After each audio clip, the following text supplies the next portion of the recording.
बिस्मिल्लाहिर्रहमानिर्रहीम। अस्सलाम वालेकुम। आज बनाएंगे बहुत ही मज़ेदार सी क्रिस्पी कचौरी।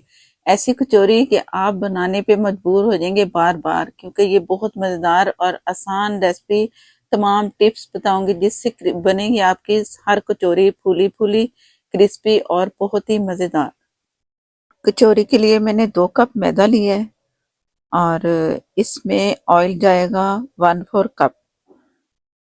ये बैलेंस बिल्कुल ठीक है। अगर इससे ज़्यादा ऑयल डाल दिया या कम डाल दिया तब भी कचौरियाँ सही नहीं बनेंगी। और नमक हस्बे ज़रूरत मैं डाल रही हूँ 1 टीस्पून।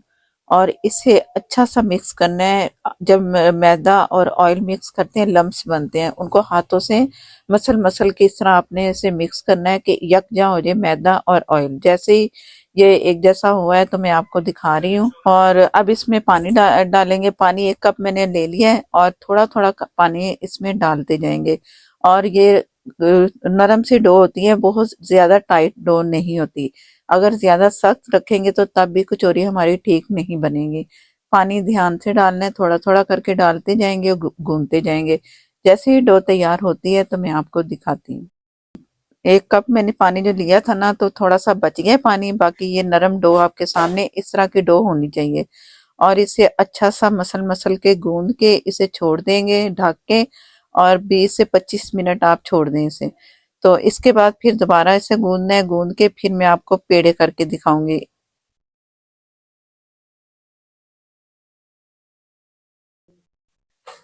अब मसाला तैयार करेंगे।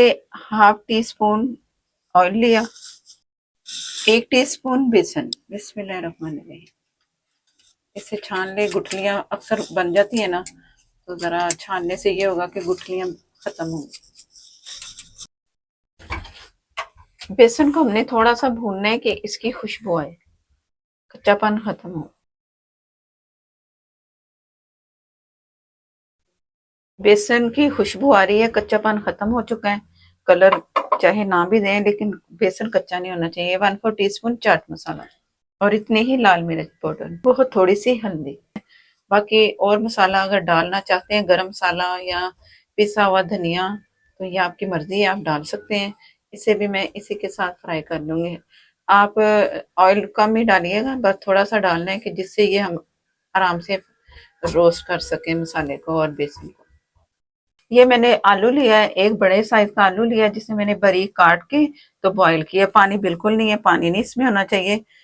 जैसे ये बॉईल हुए ना, पक गए, कुक हो चुके थे, तो मैं थोड़ा सा पानी बचा था वो मैंने इसमें शामिल नहीं किया। आलू निकाल के अलग कर लिए और ठंडे कर लिए। बिस्मिल्लाहिर्रहमानिर्रहीम। अब इसके साथ हमने इसको चूल्हा बांधा है इस वक्त। अगर आपको पानी लगे तो आप चूल्हा फिर चला सकते हैं। अब इतने ये हो चुके हैं कि मैं चम्मच से किसी या दूसरी चीज से भी करूंगी ना, तो ये बहुत अच्छे से मैश हो जाएंगे। मैश करना है इन्हें।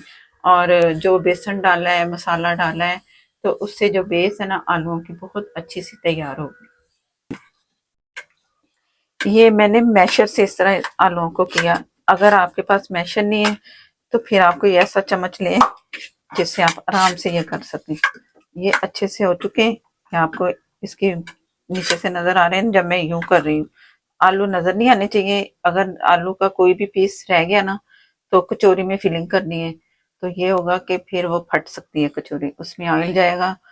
तो आपने एहतियात करनी है इससे कि आप आलू नहीं साबुत नजर आना चाहिए कोई भी। ये आप छोटे साइज में गोली बनेगी इसकी, छोटी छोटी सी।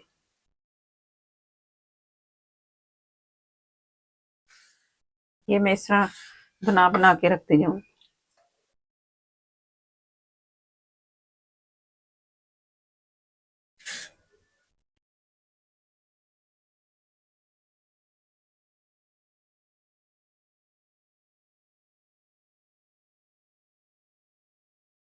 साइज है हमारे पास, और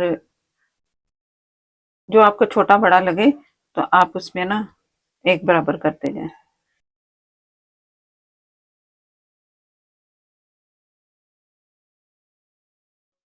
ये एक उठाया आपने, ये जो हमने इसके पीसेस बना लिए, इसे थोड़ा सा चिपटा कर लें। थोड़ा हाथों से कर लें, कुछ रख के कर लें। किनारों से ज़रा ज़्यादा कर लें सेंटर से, फिर वो खुद ब खुद ही। और जो बोल बनाया ना उसके बराबर काफ़ी है।